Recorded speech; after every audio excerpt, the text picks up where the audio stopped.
David Morris from the University of Central Lancashire, not as it says on some of the literature, the University of Central Lancaster, which I think given the size of Lancaster will be a very, very small university indeed were it to exist. It's a pleasure to sort of chair this session.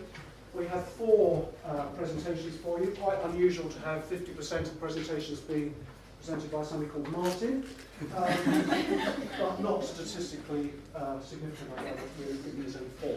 But you're very welcome here. We're going to look at the very important question of strengthening support within communities, which is an area that I'm particularly interested in.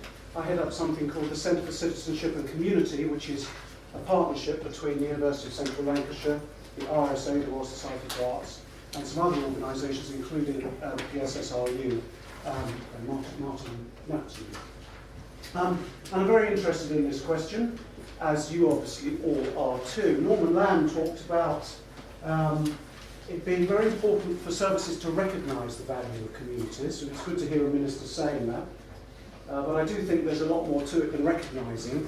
I think it's about the way in which services enable, facilitate, catalyse, support communities in the social value that they represent to services themselves. So how do we conceive of different ways of combining the role of services with the role of communities in ways that make sense, that don't leave communities feeling that they are being asked to take on a burden which they shouldn't have to take on, but which also capitalises the real and genuine value of communities in all their complexity. So understanding that complexity, thinking about what they represent, how you might fuse the efforts of different sorts of communities effectively with services themselves, and how you take into account what the issues for services are of working, or in the case perhaps of social care, working once again more closely with communities. These are very key questions, and we have some eminent speakers to address them. They have 20 minutes each, but they don't have to take up the 20 minutes because I want to try to keep as much time as possible at the end for some discussion here. Catherine, at the end of the session, is going to respond and generate some discussion in which we can all participate. And without further ado, I'm going to introduce my co-collaborator on one of the programmes that I'm involved in, the Connecting People intervention, Martin Webber, who is a tremendous researcher and colleague, and he's going to be telling you some really interesting stuff about our programme Connecting People. Martin, over to you. And at the end of the time, I'm going to say to you, that's it. That's it. Time's up. Yeah, I'm not going to, none of this surreptitious holding up the notes. Get out the door. Brilliant. Thank you very much, David. As David said, he's got the honour of chairing a session in which he was involved in one of the, or co-led one of the studies in the presentation. And I've really worked in partnership with David on this study over the last couple of years. I acknowledge my other colleagues here as well. Martin is also in the room. So thank you for your involvement. The people who are not named up here are the research team who actually went out and did the work, which I reflected on afterwards, and I thought, well, actually I'm doing them a disservice. So I'm going to name them, probably forget everybody who's involved over the last few years. We've had David, Sam, Meredith, Sharon, Ian, Tracy, and I've probably forgotten somebody as well. I'm renowned for getting people's names mixed up as well. So that is the team. And today is genuinely a very exciting moment for me and for David as well, because this is the first time that we're presenting the findings. We've been talking about the study for a long, long time because it has been a couple of years, and I was even tempted to put them out on kind of online, the findings, and I thought, no, I'm going to wait. I'm going to wait until today, and you can be the first to hear them. Because for me they're exciting, and hopefully for you they will be as well. And so that we can fast forward onto the findings, I don't want to spend too long on where we've come from with the study and what the background to this is. Dare I say it, the Care Bill emphasises mental well-being as one of the key outcomes which it's trying to achieve. And also about an individual's contribution to society. Norman Lamb did refer to this in the speech, and also via Twitter afterwards. He was responding to some of the responses on Twitter. And also the College of Social Work is saying to social work as a profession, this should be something which you're doing as well. And I think this is a very positive statement, saying we're not just working with individuals, we're working with the communities in which they are living. Whether this transforms into a reality is where I'm ending the presentation in a moment. Also, a quick nod to David's work that he's undertaking with the RSA around connected communities, that this is an approach taking from the outside in, effectively. It's starting with community and understanding the strengths and assets within communities. And I use this to counterpose what we're doing. We're starting from services, from social care, health services, out into communities. So it's kind of the opposite but complementary approach.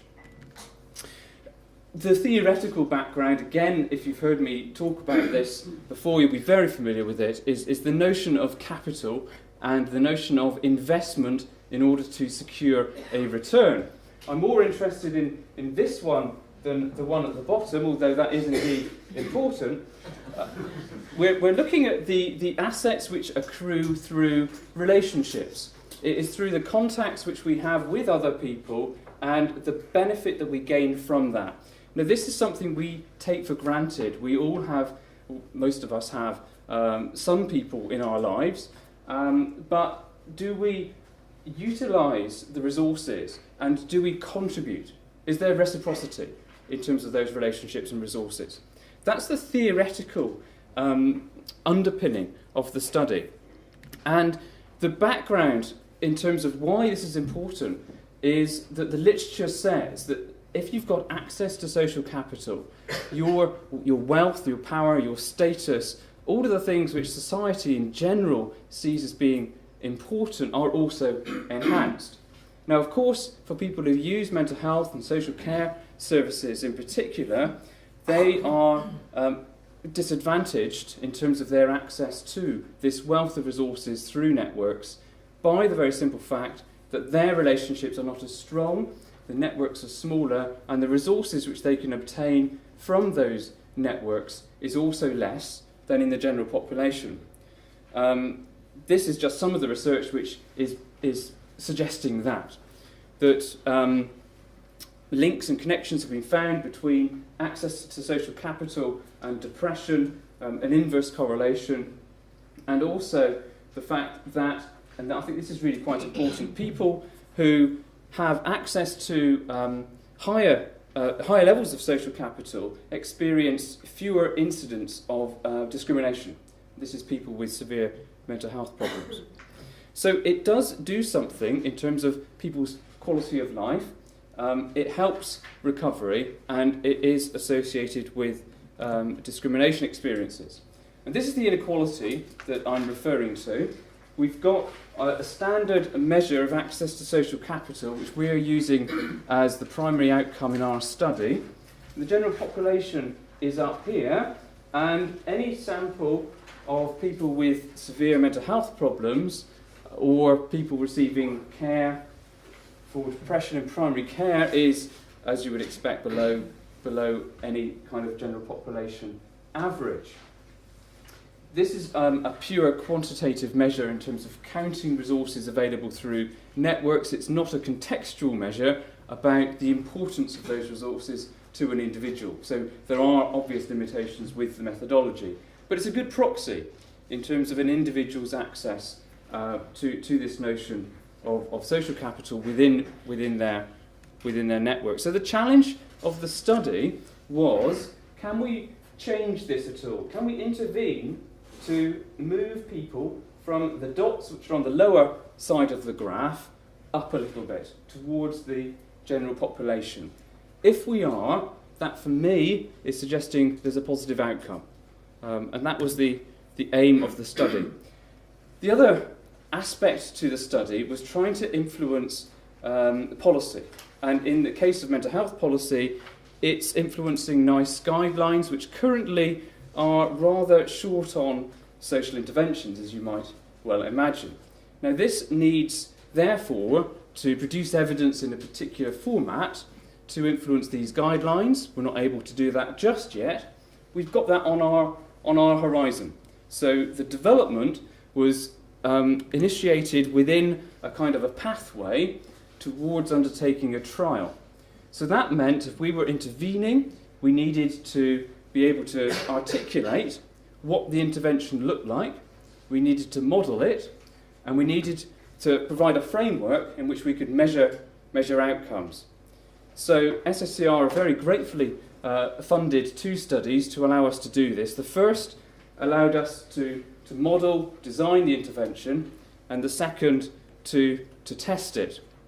And the first, the outcome of the first was the intervention model, which, as you can see, is complicated and dynamic. Is an easy way of summarising it. I'm not going to go into detail about this. On the website, we do have a link to an online video which gives full information about what on earth this means. Basically, in summary, it's about co-production. It's about a worker and an individual co-producing the intervention. There's no direct model of an expert and a passive recipient. It's very much co-produced, hence the 2 circles moving together. There's something going on in the middle, which is the co-produced element of it. There are outcomes for both the worker and for the service user. We term it as individual because we work typically with individuals. And we've defined the outcome as social network development, and that outcome could be very, very different people. And I liken this to a Catherine wheel, with the sparks flying off at any point. We're not in the habit, and we're not able to broker relationships and to say to people, here is somebody, we think that you should talk to them, make friends, and go away and be happy. This is not about that. This is about engaging people in their skills, their interests, what they already do or can achieve, their assets, and enhancing that. And that's what this process is. On the worker side, it's very much about finding out about them and their communities to be able to engage them within that process. Barriers are working in the opposite direction. If you look at this long enough, you can argue with me, well, the circle's going the wrong way. We have had endless discussions about that. But the barriers are working against the direction of travel. And these are the ones which are the biggest problem, which we'll talk about at the end, on both the worker and the individual side. The agency has to be in the model because the agency needs to underpin and also support this way of working. So, to enable us to communicate this effectively to workers and to agencies, we developed practice guidance. And this went into more detail, providing case studies and illustrating what we were talking about. And I've just got a very quick video clip, if David will allow me to play it, of what people say about the model. We're feeling much more invigorated about the way in which we work. We can talk about our work in quite a sort of creative way. It's all about relationship building, and it's about prioritising relationship building in the support that we provide to people. It's just a really good illustration of what we want. It's now about putting it into practice. Clearly, it's about the social work model, I guess, being repackaged. Before I came across the model, I always felt there was a better way. I've worked with agencies for far too long now who use purely a statutory approach. I think the very fact that it's so person-centred here and it's very focused on sort of well-being, and there's opportunities to link up with so many other professionals. That model is the way forward. It's the answer to the financial crisis that social care is in. It was what we showed to hear what Audrey was saying in terms of reinvigorating the identity of mental health social work.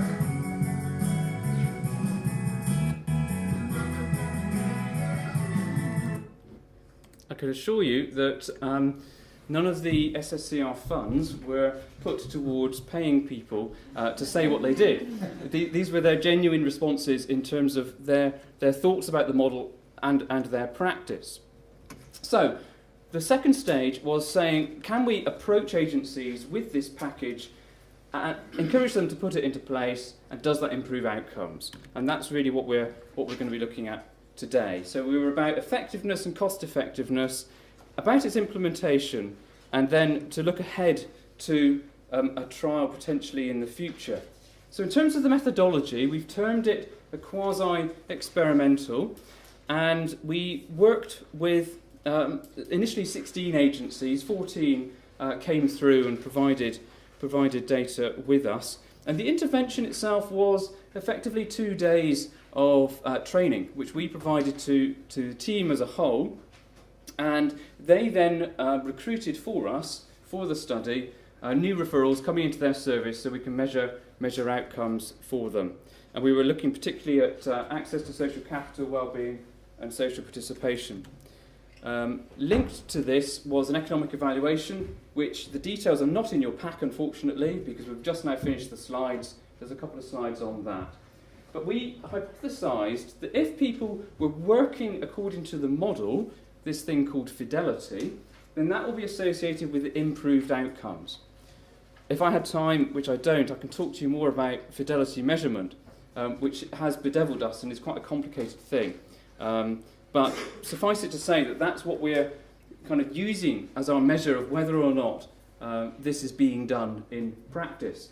So we use study sites across England, and there was a mixture of third sector, statutory and local authority sites working with adults with mental health problem, a learning disability, or older adults with a functional mental health problem. A quick summary of the characteristics, the demographic features of the sample. The majority were recruited from mental health services, and the profile pretty much fits a national picture in terms of the service users. Over 2/3 were from the NHS local authority sites, and it was typically a deprived sample, very few in employment, almost a half of no car in the household, which is a proxy indicator for social deprivation, and only 10% had any decent kind of income. Even that's very, very low. And we achieved a 75% follow-up rate at 9 months, and in the fidelity measure, we dichotomised the sample between a high fidelity and low and moderate in one group. And in the high fidelity group, there were 30 people, and the others were in the other group. So that's the number which I'm going to be talking about in terms of these graphs. And this is where, for me, the interesting things start to happen. And we look at the outcome measures, and the green line are the groups where there was high fidelity to the model, the red line where there was low or medium fidelity, and we can immediately see here that access to social capital improved in the high fidelity group, whereas it flatlined in the other one in terms of access to social capital. What's interesting about this, and we're investigating in the regression models, is that the fidelity itself is associated with positive life events, or an excess of positive over negative life events. And our measure looked at a contextual rating of the severity of events, not just counting how many happened. So there is something going on that people who are in the group where there's high fidelity to the model, there are an increased number of positive life events, and that is leading to an increased access to social capital. Mental well-being for both groups, though, both improved. There was no difference in terms of the improvements. That over the follow-up period of time, the same level of improvement happened. In social inclusion, there's a similar pattern to access to social capital, and this is a one-item measure of perceived inclusion, that increased for the high-fidelity group significant. That was statistically significant, whereas it wasn't for the other group. And that is also associated with positive life events happening, and also better self-rated health, the fact that people felt more able probably to connect with other people. In terms of the cost, we found a large reduction in cost over time. This was of access to health services, typically health and social care services. In the low, medium fidelity group, the cost went down drastically. It also went down in the high fidelity group. But the key take-home message here is that the costs are much lower consistently in the high fidelity group. In terms of the QALYs, and Martin is much more qualified to talk to you about understanding this than I am, But basically, the quality of life adjusted years is we're seeing an improvement in both groups, but for the high fidelity group, the utility scores are higher. So this analysis is still underway. We're unpicking what this means, but it's suggesting that the social outcomes we're seeing can be achieved at a lower cost. Now, the key, well, I'll come on to the key aspect in a moment, just to provide a little bit more context, because we need to understand what's going on here. Within the qualitative component of the study, we found that the barriers to engagement were very, very real within communities. It's all very well saying, well, why don't you go out and engage? If the community is hostile, then that presents a huge barrier. And that was what many people said to us. That the policy environment is both enabling and constraining. That some found personal budgets were helpful and others found it a challenge. Implementing the model in practice was a challenge for services because of reconfiguration cuts, and service users themselves said to us, well, I've got other priorities than going out and meeting people and making friends. I need money, I need a place to live. You know, the basics of life are more important for some people than this. Thinking about Maslow's hierarchy of needs. Now, one of the key findings was that for all of the high fidelity agencies were in the third sector, which leaves us with this conclusion of, or the question rather, of can this be implemented in the statutory sector?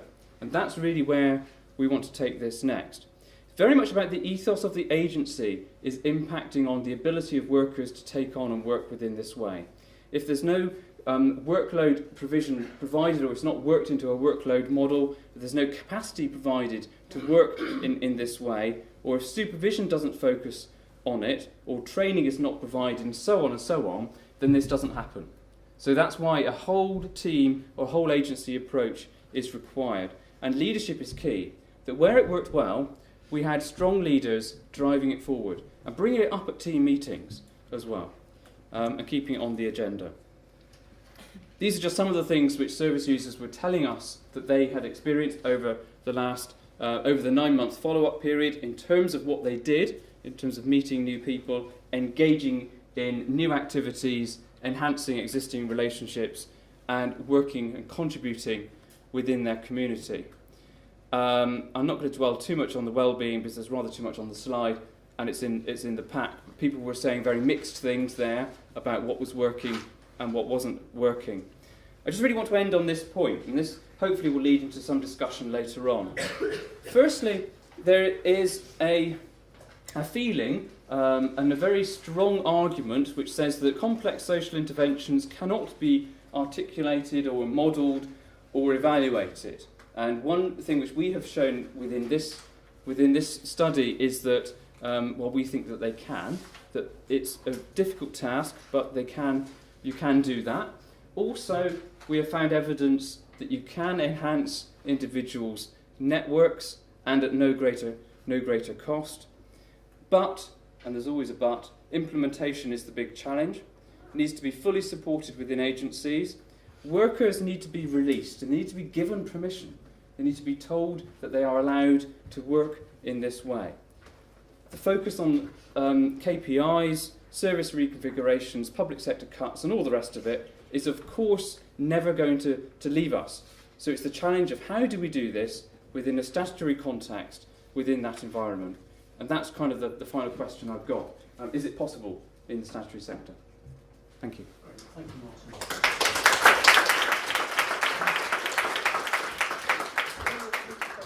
If it's okay with everybody, I'm going to keep questions to the end, unless there's any real crisp points of clarification that anybody wants to ask. Can I? Very quick. Yeah. Your final question there. Does the question are you asking whether it's possible to deliver it within the statutory sector? Is that the? Yeah. One thing which we found is that it doesn't feel that the statutory sector is set up to do the work, and that's what we're interested in. That we've got a couple of partners that we're talking to now, who are very committed to doing this, and therefore working in a very, very different way. But it will require change to what we're doing at the moment. Okay, we're going to move on and leave the discussion till the end. I'd just like to say two things. It's been great to have the support of SSCR in this work, because it's Martin, Mike and others who have kind of encouraged the exploration in areas that actually are not that common. It's been really, really good to be able to do this work. The second thing is I'd just like you to know that I argued consistently that those arrows should go around more slowly. And I've been overruled on every occasion. I'm told, well, make them go more slowly then, and that's why I've come unstuck. Right, okay.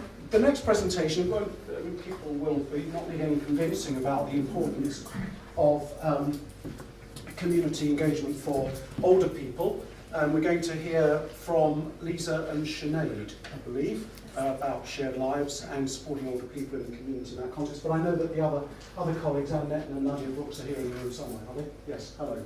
Good to see you. Right. Thank you. Yes, we thought 4 of us jumping up and down might be a bit too much, so just 2 of us today. Okay, so just a quick overview of the presentation today. First of all, I'll just tell you about our research project, describe what shared lives is, and talk about what we found people say about it. I'll then talk about 3 case studies of shared lives schemes and draw out some some lessons from those around expanding or implementing shared lives for older people, and finish with a discussion slide about whether shared lives is an option for older people. So first of all, what is shared lives? It's family-based support. It's where an older person or somebody just needing support goes and lives with or is supported by a family living in the community. The person is included in family and community life, and the host family's home is used as a resource. There are different types of arrangements. So as I've said, someone may go and live with that family or that person, so it's a more residential or long-term option. It can be used for respite or short breaks, so to give a family carer a break. Day support, rehabilitative or intermediate support, and outreach or kinship support. And one of the key features of shared lives is the careful matching process of the person needing support with the host family, or the shared lives carer as they're sometimes known. So it's a very personalised process. It's not slotting people into boxes. It's saying, what does this person, what are their interests, what are their needs, and can this person support them in those? It even goes down to things like, do they want to live somewhere where there's a pet, where there's dogs? Would they like to live in a lively household or a more quiet, peaceful household? There are shared lives schemes that approve and train the shared lives hosts and kind of oversee the arrangements. They conduct this matching process, match between needs and skills, and they monitor the shared lives arrangements as they go on. It's a long-established service, and it's been very highly rated by the CQC, but it is a very small service. It's been traditionally used for people with learning disabilities, although there is a proportion of older people that also use shared lives. It's very under-researched. There's a small amount of information around people with learning disabilities, but very little around older people. We don't know, what people think of it even, other than anecdotally. So the context that we were coming from to start the research project was, as part of a previous scoping study, it was identified that shared lives could be a potential option for older people, but there was a real limit to the knowledge about shared lives. Could it be effective for people? So we began a project in January 2012, and it's finishing imminently, with the overall objective to generate evidence about the potential of shared lives for older people. We collected evidence on outcomes and experience of people using shared lives, information on costs, information on whether there's demand for shared lives amongst older people and their carers, and also focus on issues for expansion. If we're saying that shared lives is a good thing and the shared life schemes want to expand into providing for older people, what are the issues around that? We used a multi-method approach, so we've used quantitative and qualitative methods. We've done in-depth work with 3 local authority shared lives schemes. We've conducted national surveys, including a scoping survey of shared lives schemes, as well as surveys of older people and their carers using shared lives. I'm only going to be presenting a really small proportion of those results today. So today we'll be focusing on information from older people. I won't be reporting on costs or demand because we're still doing that analysis. We conducted our scoping survey in August 2012 because, as I said, at the time there was real lack of knowledge even as to how many schemes were supporting older people. We had 43 schemes respond to the survey, which was approximately a 32% response rate. And although they were telling us that learning disability was the main client group supported, 72% of them did provide services for older people. This table just summarises, breaks it down into groups, what we found. In total, there were 727 older people being supported. And actually recent figures published by an organisation called Shared Lives Plus, who is kind of the national network for Shared Lives, suggests that there's 1,600 older people being supported by Shared Lives. So that kind of sort of reflected that with that response rate that we got. The majority of schemes were providing long-term residential care. There were a large number of people also using daytime arrangements and respite and short breaks. There's quite 230 people were receiving an other type of service, which was provided by one scheme, and they felt it does come under outreach, but it wasn't necessarily considered to be a shared lives arrangement because people didn't go to the host family's home. However, the matching process and everything was still the same, so we've included that within our research as well. So we conducted a survey of the people that use Shared Lives in the latter part of last year. The aim of this survey was to find out about social care related quality of life outcomes, general quality of life, and mainly people's experiences of shared lives. We had 150 responses from 10 schemes, and 4 types of shared lives were represented: long-term, day support, short breaks and respite, and also outreach. But this is the outreach service where actually people don't go to the host family's home, those people come to them, so it is slightly different. Today I'm just talking about the whole sample, but in our more detailed analysis we've tried to break it down into these different groups to see if there's different lessons for each group. So just very briefly, the characteristics of our sample: 50% female, 50% male, a very large age range from 65 right up to 102. 98% of them were white British. We looked at people's dependency because we want to be able to compare this group of people with older people receiving other services. And the majority of people could get around indoors, in and out of bed, feed themselves and use the toilet easily, or they did have more difficulty with washing and getting dressed, and most people were unable to deal with finances themselves. We asked people about their quality of life, so just a quick run through of that as well. 74% of people rated quality of life as good or very good, 22% as all right, 4% as bad or very bad. So that's quite a positive picture. As I mentioned earlier, we measured social care related quality of life, which we define as those aspects of quality of life that we can expect to be affected by social care services. There's 8 aspects to that: accommodation, cleanliness and comfort, personal cleanliness and comfort, food and drink, personal safety, social participation, occupation, control over daily life and dignity. I'm not actually going to talk about the scoring because I'm a bit aware that we haven't got that long. Just to say the average score was 0.84, which is a very good score. It compares to the general population of people not receiving social care needs. We also measured loneliness and social contact with the view that Shared Lives is based in the community. People aren't going to care homes, they aren't moving somewhere else. So you would hope that they would have fairly good outcomes in terms of how they felt about their social contact, and that was the case. The majority of people were having daily contact with friends and relatives, speaking to their neighbours at least weekly, and also visiting and having face-to-face contact with friends and relatives other than those living with them. We, as part of our survey, we also had open questions where we asked people to describe their experience of shared lives, and Sinead's just going to tell us a bit about that. So I'll just move that away. Thank you. So, as Lisa just mentioned, we included some open-ended questions in the survey to get a more rich, fuller understanding of the kind of things that people were saying and thinking about shared lives. So the questions that we asked were: what support do you get from shared lives? Has shared lives changed your life, and if yes, in what ways? What are the good things about shared lives and what are the not so good things about shared lives? And overall, the majority of the responses were really positive from both the service users and the family carers. So first of all, for the service users, obviously there are many benefits for them being able to stay in the community, and a few of the quotes that I've got here are really good demonstrations of this.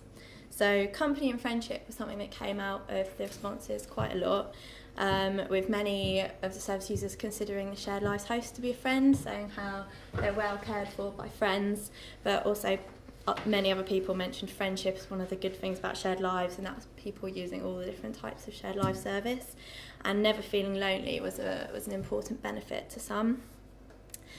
And being part of a family was obviously quite important to many people. It's one of the really good benefits of coming out of shared lives.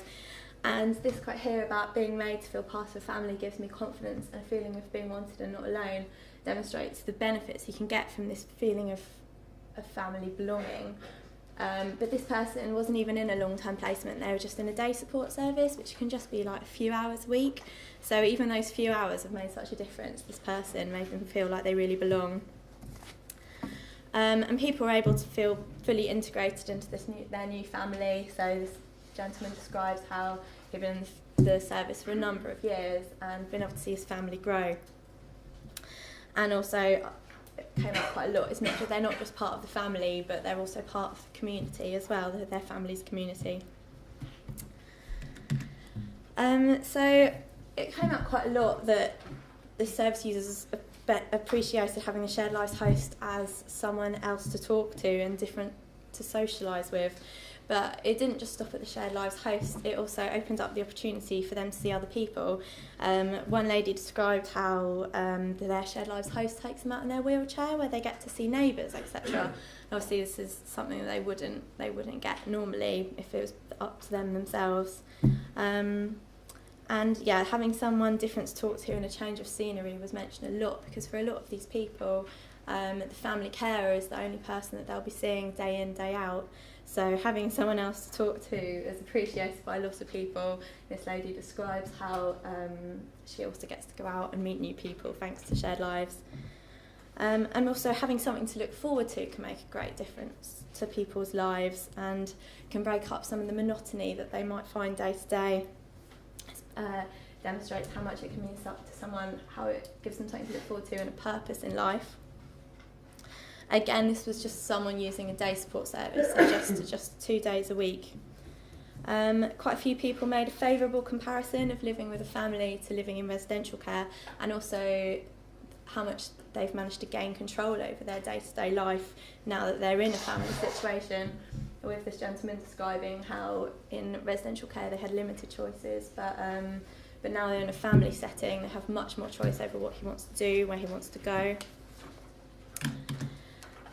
So the next bit is about, so we did a family carer survey as well, and as Lisa mentioned, the outreach service was the most, sorry, I'm getting my words tied up.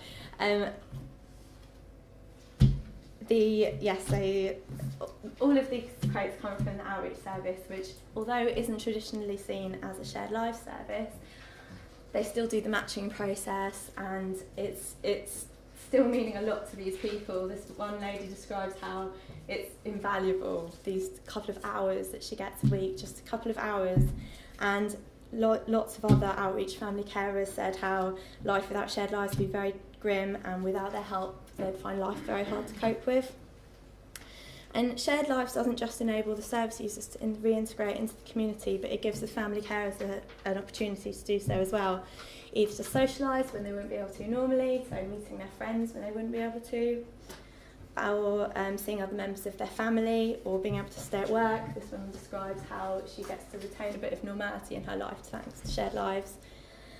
And it's not just the service user who benefits from the company and the friendship of the shared lives host, but the family carer can too. And this last quote speaks about how much they appreciate the shared lives host being there to help them through their problems, and also just alleviate some of the emotional pressure that they would normally be feeling. So the overall message coming out of the open-ended answers in the survey was that shared lives enables the service users and the family carers to keep their links to the community, and also in some cases improve the links that might have previously deteriorated, where they've lost those links due to their situation. Anyway, thank you. Back to Lisa. Well, hopefully that gives a real kind of feel for what shared lives can do for people. It's the voices of the people that can benefit from the service. And one of the questions we started with this project was if it is indeed really highly valued, seems to possibly have good outcomes, and why isn't it, why doesn't everyone know about shared lives? Why isn't it more widely used? So we did 3 case studies with 3 schemes where we tried to explore some of those issues, and I'll just go through each of those now, probably quite briefly. So our first scheme, South Eastern County Council, what we did with each place was we interviewed stakeholders at the beginning of our research. So we spoke to scheme staff, social workers, commissioners, other stakeholders, and we also had in each area a local advisory group which was made up of shared lives carers and other kind of people that might have an interest. So the first scheme was an existing scheme supporting a range of client groups with a very small proportion of older people. They offer day support, respite and short breaks, as well as long-term arrangements, so the whole range.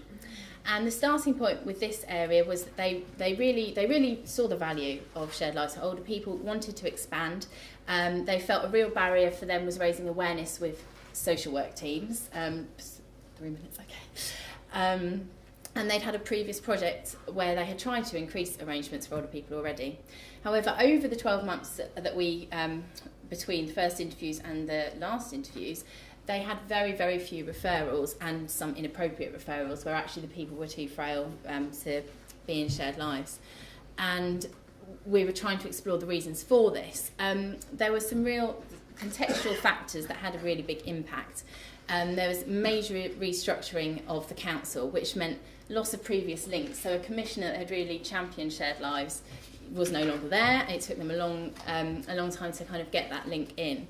They also felt, and I'm sure this wouldn't be uncommon, they were fighting against high eligibility criteria. They felt that if they could get in there with people early on, especially people with early stage dementia, they could perhaps get that relationship building up, and that host family could continue to support the person as time went on.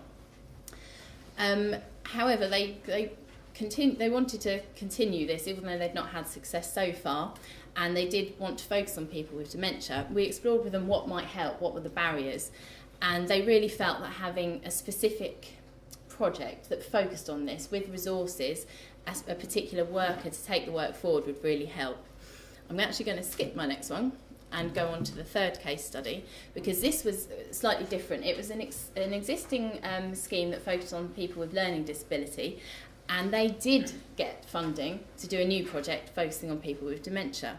It took a long time to get the funding in place, and when they had it, they were able to employ a care manager who would go out and recruit hosts and the people for the service. There was quite an uphill battle for this. There was a lack of understanding about the aims of the project, some perceptions around, is it really safe for someone that frail to go into a family home? Who's going to be regulating it? And will family carers actually accept that? Will they be happy for their loved one to go and live with somebody else? Again, there were real structural issues here.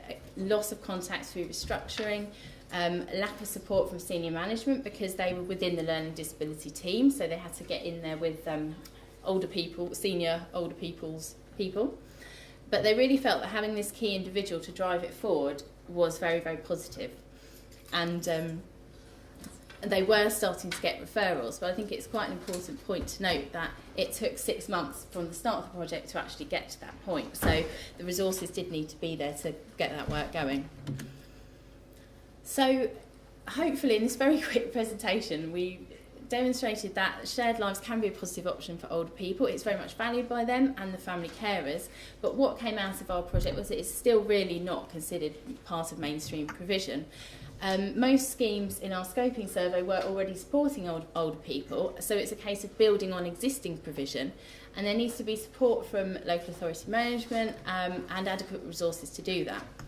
And a real battle to raise awareness with social workers, commissioners, but also older people and carers themselves, so that, you know, they've never heard of shared lives either, so they're not going to say, oh, what about this? Could I do this kind of arrangement rather than this? So we hope that our research is a starting point to that. We hope to disseminate our results. We're going to do some nice fancy video things, hopefully, like the first presentation, that will get the message out there, rather than just having a bit of paper on a shelf. So hopefully that will help. Thank you very much indeed.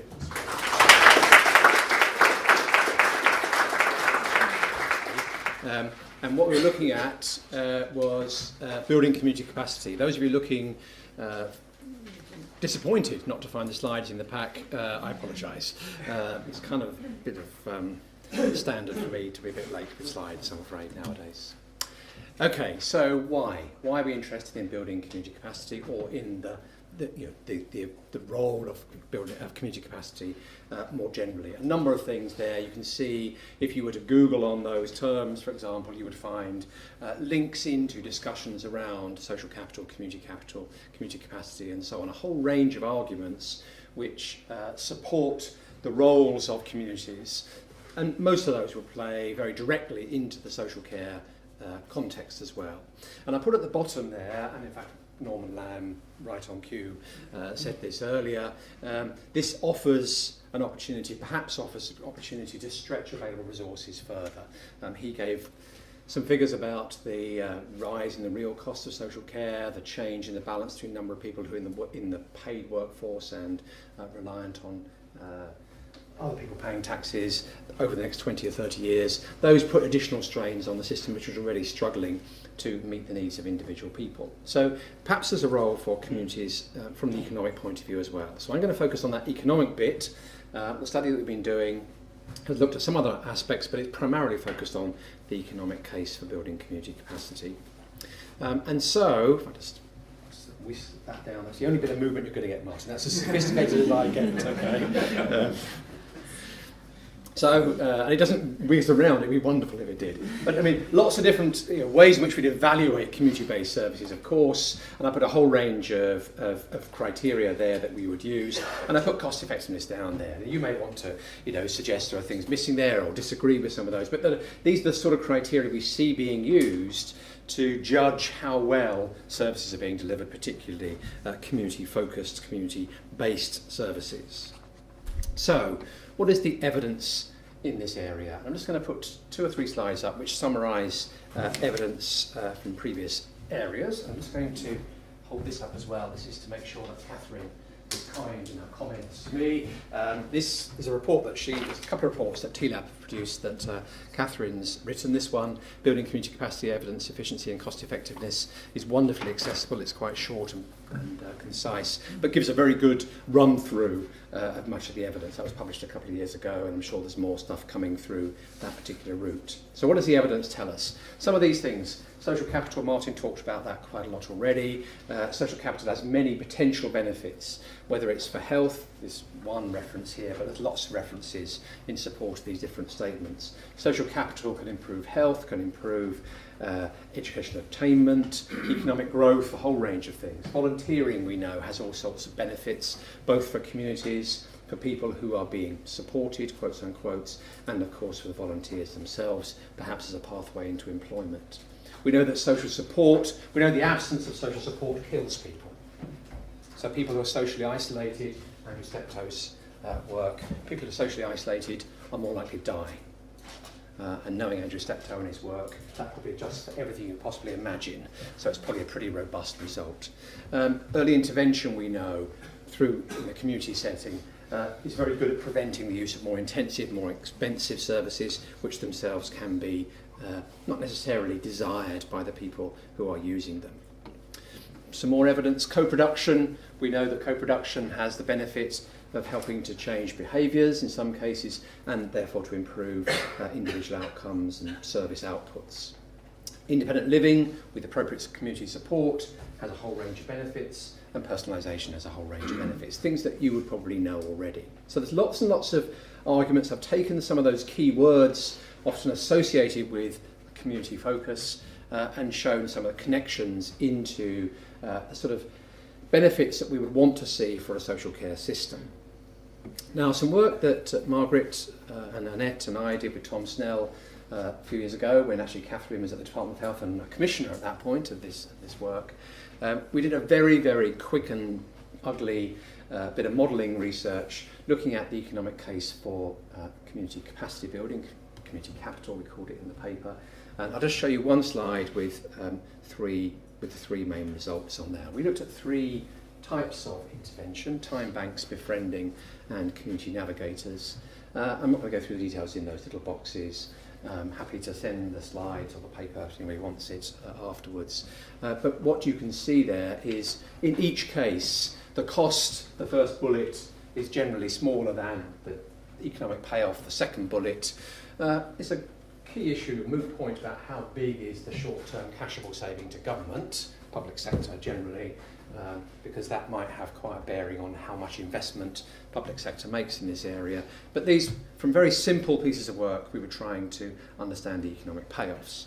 And from that, we then went into the SSCR funded study, which was to examine this economic case more generally and to look at a range of different areas. Now, I looked at a range of projects, and it's both salutary and deeply depressing to look at the proposal that we wrote and got agreed by SSCR and to compare it with where we got to. Partly because, largely because I would say, lots of difficulties in getting projects engaged. Projects where the key individual was very enthusiastic, but once the key individual moves, suddenly that research base has gone and often the service base goes. Projects where they weren't that enthusiastic about what research meant when it came to it. One service where we spent a lot of time and collected a lot of data, were ready to do some really interesting analyses, and then when the project started appearing on a regular basis in private eye, we thought maybe we'll take a couple of steps back, and that is now subject to legal proceedings. So that's not going to appear in our report. There were some issues around some of these projects and difficulties of getting in. I'm going to show you results from a couple of them. A befriending type service in Shropshire and a peer support service in the mental health area, some other things that we're doing and we'll be putting into our final results. So in Shropshire, Catherine probably said it's not a terribly innovative community project, and she'd be right about that, I think, but it's still a very important role for community-based services, using community resources, particularly volunteers, and addressing the needs of people who are below the eligibility threshold in that area, and indeed nationally, for getting local authority support. So these are people with quotes unquote low-level needs, as sometimes described. And so what we did was to collect some data in the locality. We used some existing data in the organisation. We collected some new data. We used the Ascot tool, but only for a relatively small sample of people. And we looked at the service use and the consequences for a range of individuals, including the volunteers themselves. And I put on this slide, it's a bit busy, but I put on this slide a sort of very brutal description of the economic payoffs. And we've separated 3 different perspectives, shall we say: government or public sector, the individual, in this case the individual older person or volunteer, and then the societal perspective, adding the 2 together. And what you can see here, these are the economic payoffs that we managed to identify, or the economic dimensions we managed to identify associated with the project. So some volunteers use their volunteering activity as a platform for getting into paid employment. There were benefits for the quality of life, and we were able to attach a monetary value to that in the lovely way that economists do.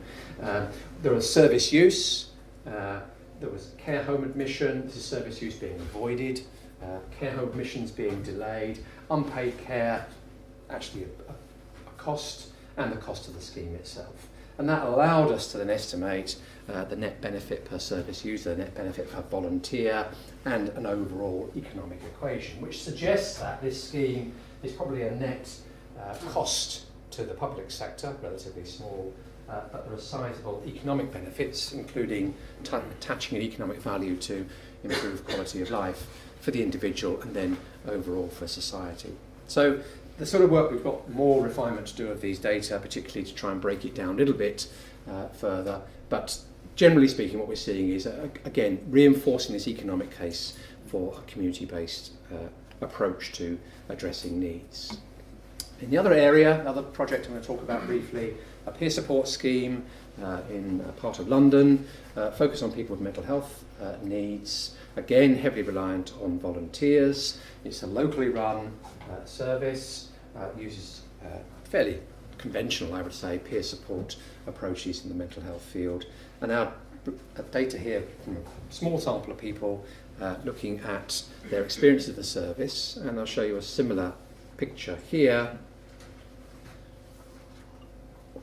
Again, separating the three different perspectives, public sector, individual and societal, and looking at some of the payoffs in terms of we estimated reductions in the use of mental health services, some value of volunteering, volunteers replacing the need for professional inputs, value attached to quality of life, and some employment gains. So again, you can see here some economic payoffs from this kind of intervention. And I just added on here, this is not from this particular project, but there's a piece of work, I'm not sure is Valentina in the room, she was here, she's wisely chosen to avoid me. But Valentina, a colleague here, Mike Parsons at Centre for Mental Health, done some work for a report which is being launched on Thursday on investing in recovery for people with psychosis and schizophrenia. And they looked at peer support evidence from a wider source, and their conclusion was that for each pound invested is about nearly £5 in costs averted. So our result here from one local scheme, fairly similar to the result down here, looking, there isn't a lot of evidence in the area, but a slightly wider body of evidence.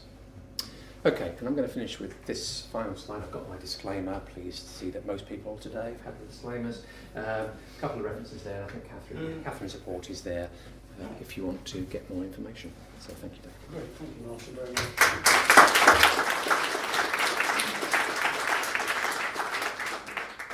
Good. Okay, thank you very much. Any quick points of clarification you need to ask now, otherwise?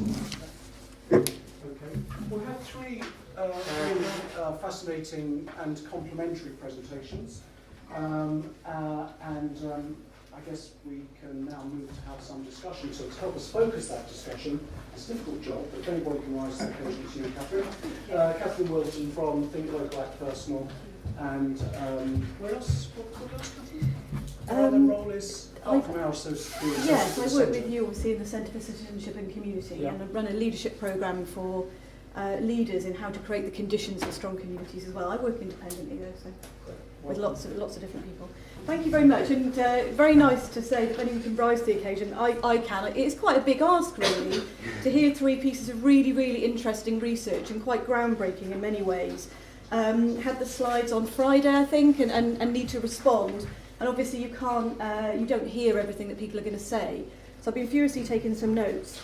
I mean, I'm delighted really to have the role of responding, because I strongly believe that this kind of research is absolutely critical in building an evidence base for the kind of approaches that many of us know are really, really important and are actually vital to people with care and support needs in communities. So that's what we're talking about, is building better lives for people in their communities.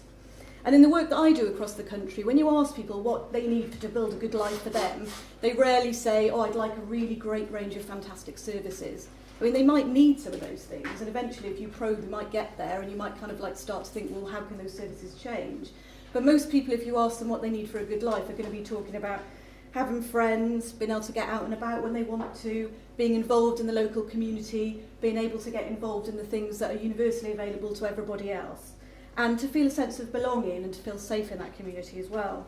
And I think these three different pieces of research show that what works in social care, these community-based approaches, deliver the best outcomes and also make economic sense. And that is absolutely vital if we're going to convince decision makers, policy makers in government and local government, commissioners and practitioners on the ground that there is a need to change. I thought Dr. Martin Webber presented a compelling case for increased co-production in mental health, actually, and for people with care and support needs.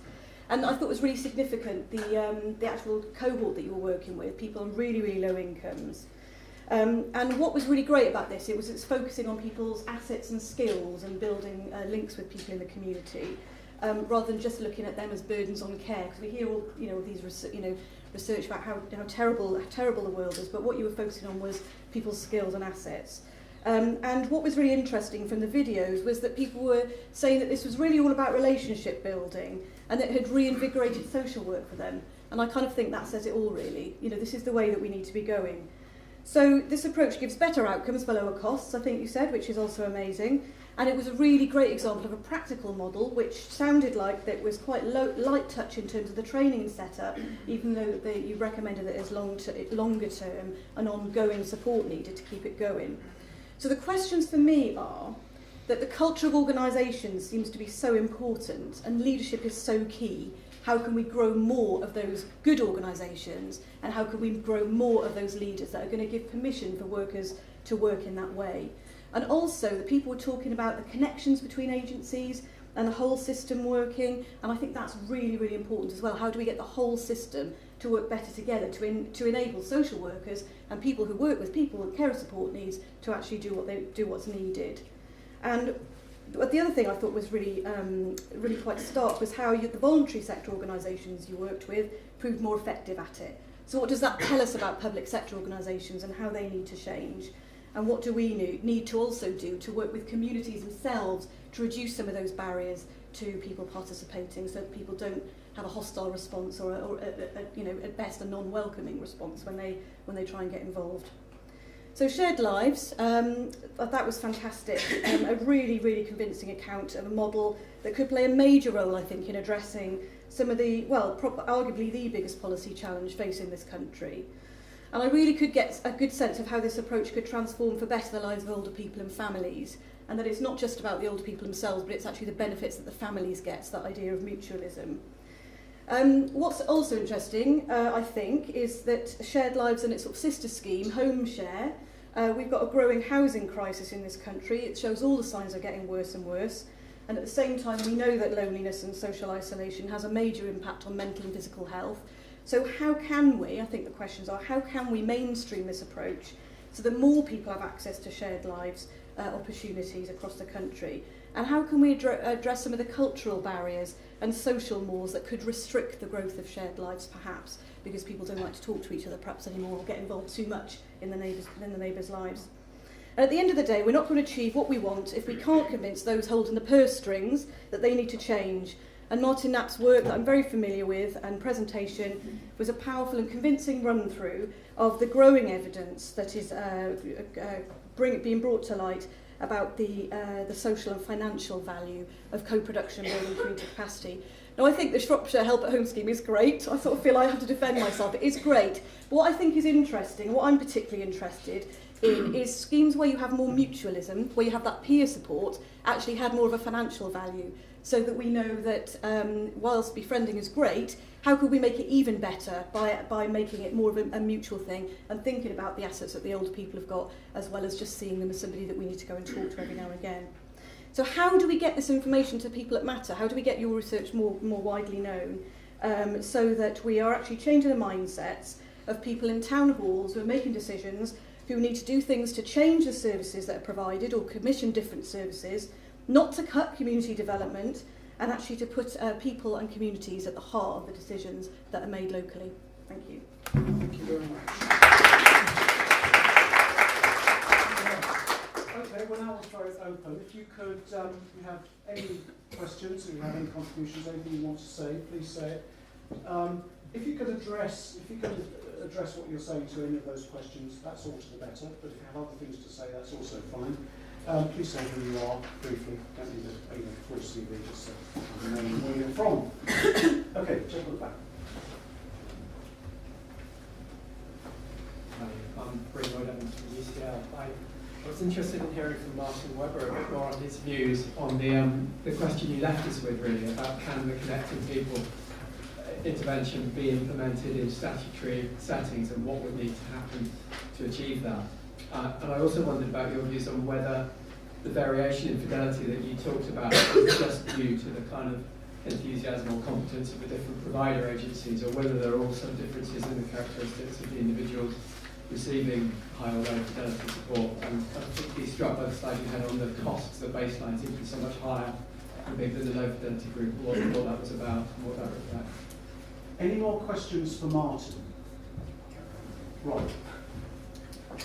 It is joining up Dot's comment as much as a question on that point about statutory voluntary sector. One of the initiatives, so Rock from DTI, one of the initiatives we're involved in is in Shropshire, where they have got an outsourced social work service, a community-led social work service called People to People.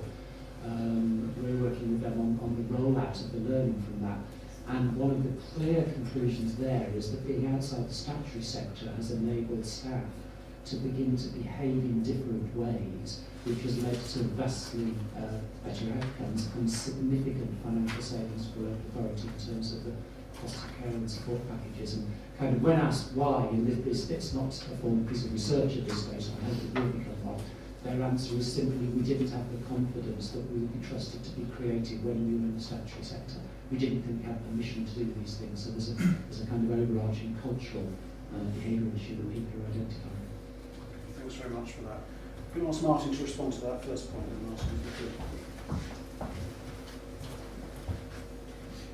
Yes, I mean, I should have prefaced a lot of the presentation with this is still analysis which we're trying to understand and trying to get to the bottom of. We've just been doing this in the last couple of weeks.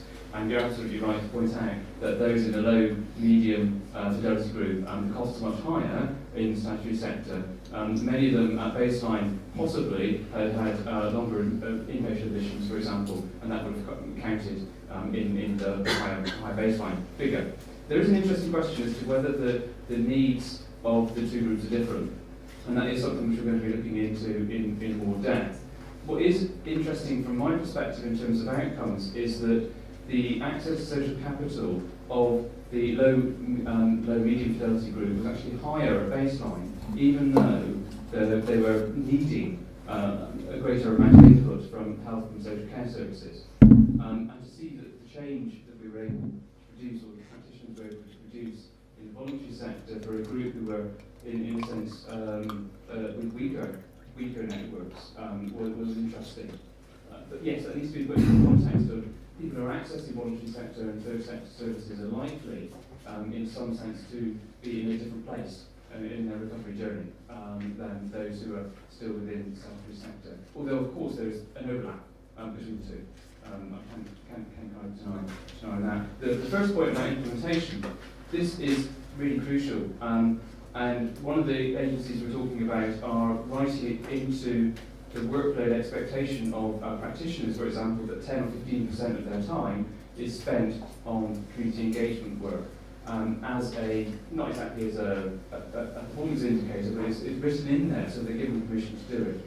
And this is leadership from a commissioning level, and they're saying it's an expectation of practitioners to do this. So amidst all of the other challenges and aspects of their caseload, for somebody to take leadership and say this is important and this work needs to be done is, I see, the only way forward. But then, how do you weigh up all the other aspects of somebody's role? Because you cannot potentially do everything. So I think, as always with research, it raises more questions than it answers. Okay, thanks very much, Martin. Just holding Rob's point for the moment, because the observation is an important one, and I think we'll come back to it as part of the discussion. Any more questions? Right, lady here, in the green. Fish, green.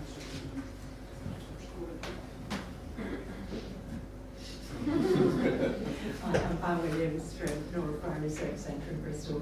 I just wanted to pick up actually something that you said, Martin, there as well, but it was really a question for shared lives. That you mentioned at one point that people who were too frail to be involved in shared lives. And it just reminded me, as my colleagues know, last week I was with some social farmers from Ireland, and one of the first things I asked them was, well, you know, how are people with severe challenging behaviour taking part here? And they actually said, well, no, we're screening those people out. And also we only take people who have a certain level of communication. So my question is, how do you assess, in fact, is there some sort of assessment for getting into shared lives? Well, I'll probably stand up because I can't really see where I am. Before you answer it, any more questions of the shared lives crew? Mine is a very similar theme. Okay. I was struck by the thought that the people you're talking about are people with fairly moderate or lower levels of need. Some some of that came out in some of the slides. So people with challenging behaviour, people who don't use language to communicate, people with severe dementia, don't seem to be part of any of the studies, unless I've seen that incorrectly. They tend to be the groups that are in business of the statutory services. So in some ways, to say, can the statutory services work in the same way as the non-statutory services is a strange question, because perhaps they're dealing with two different populations, and it's not the role of the statutory services to behave like the voluntary services. Okay. That was just It's a contribution to the debate that we'll probably come to. I'm not sure, is there a question to answer there about access?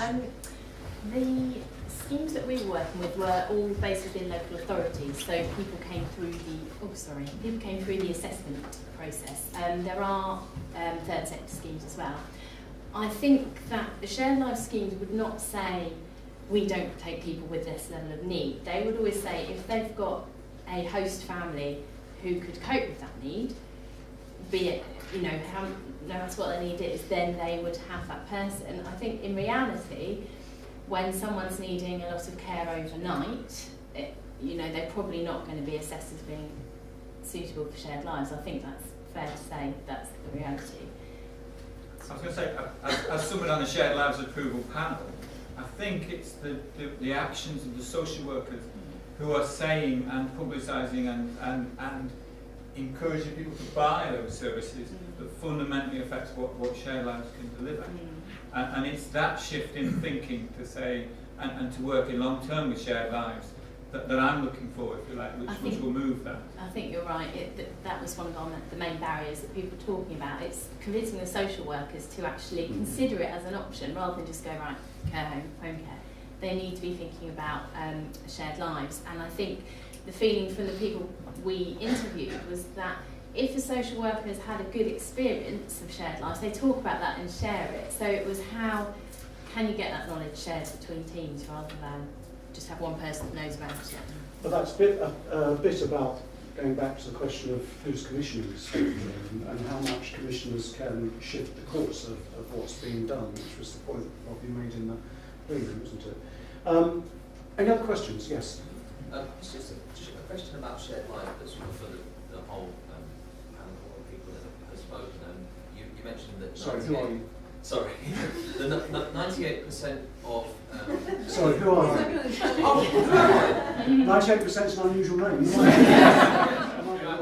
Patrick Moore from the Social Care Institute for Excellence. Okay, thank you. So you mentioned that 98% of the participants were white British.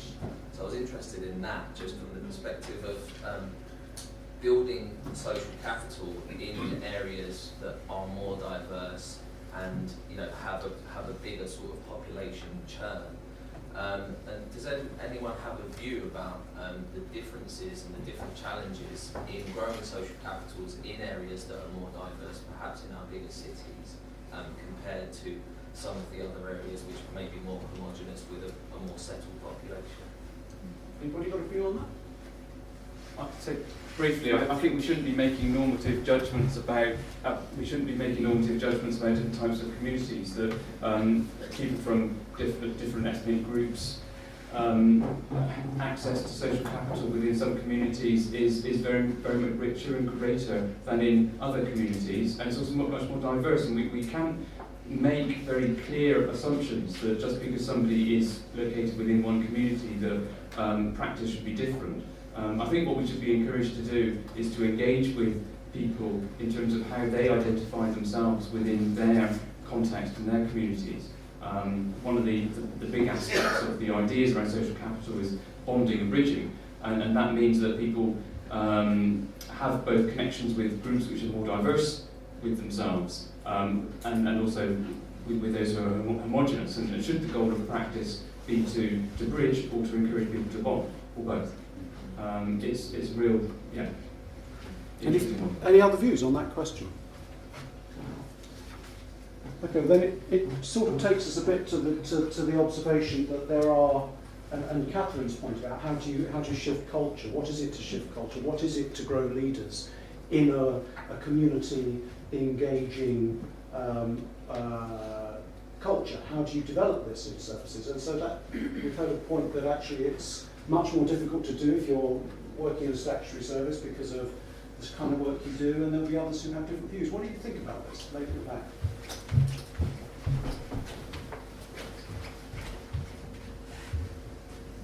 Thanks, Shirley, Connected Care Network. I'm interested, it's not directly related to leadership, but in some ways it is. Very little mention has been made in these studies of the large number of self-funders and where they fit. So we're talking about local authority and social workers. Care Bill obviously is requiring that more support is given to self-funders. In some areas we've got 60 or 80% of people who are self-funding. What are the implications for both community building and for schemes like Shared Lives? There's this whole tranche of people that it appears the care sector has very little knowledge of at the moment. Okay, Lisa, do you want to say something about that? From the experience of some of the schemes that we worked with, they wanted to be able to offer their services to self-funders because they recognised that was a really potential market of people who would be interested and might have the money to spend on it. But there were mechanisms in place that meant that was very difficult for them within their local authority setting. But two of the schemes that was being addressed, and they were recognising that as an area for expansion. In terms of including them in our research project, there weren't any within the particular schemes we were working with who were already offering to self-funders. So I think that's probably why that gap is there. But I agree it is an issue that is important for our project, but also for other research in social care. Okay, back to the question, how do we think that statutory agencies, what is the proper role of a statutory agency in relation to this kind of work? What does it look like? I mean, I would just say, rather Mike's over to you, that I would like to feel that statutory agencies in social care employ professionals who have a literacy of community, who know how to ask the question, well, what is a community in any given case, picking up Martin's point. Because it is complex. I would say it's not straightforward. It is complex. Communities are very different in different places, in cities compared to rural communities. They're very different things. But how do we understand what a community is for an individual if you're talking about the whole system around them? It seems to me to be a reasonable question to ask a statutory organisation to try to understand anyway. But that's just my personal view. What do you think? Yes, Lynn Romero, Chief Social Worker for England, and I think it's been really illuminating and a great session, so thank you for those people who presented. Interestingly, I think when I'm going around talking to social workers in statutory settings, and we talk about these areas, I think underneath they are passionate and want to get back to that and want to do it. So there is something about how you change the culture and the leadership and the management within statutory settings to release that. And I am going up to Shropshire soon actually to visit the social workers in the People to People scheme, because I think we need to be able to scale up that sense of cultural change and practice change within the statutory environment, because in the end that is generally where people go initially to get their support or response, and we've got to shift the way in which we're doing it, because a lot of money gets wasted essentially when the wrong things happen. So what I'm interested in is how we can scale up this really good evidence base and shift in practice and culture and leadership within those settings, and then that kind of releases so much more potential for everyone. So there we are. We've heard it from the Chief Social Worker in England. Nevertheless, that's good. Any comments on that? Any further comments on anything? Yes.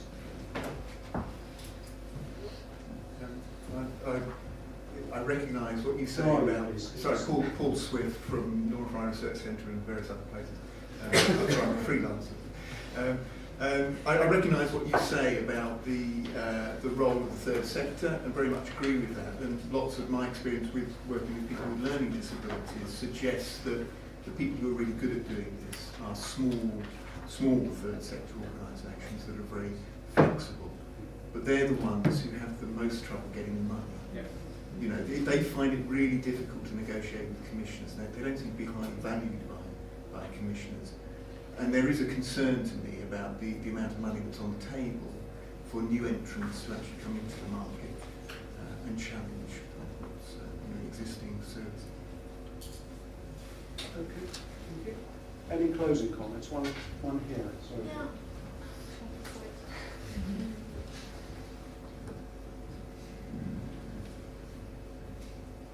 I'm sort of echoing and building on what sort of you were saying, but I'm concerned about the potential to set up the statutory sector and the third sector against each other, and I think that's potentially very dangerous. And it's never easy to innovate and create new services, but it's the hardest in the statutory sector to try and change something that's big and already exists.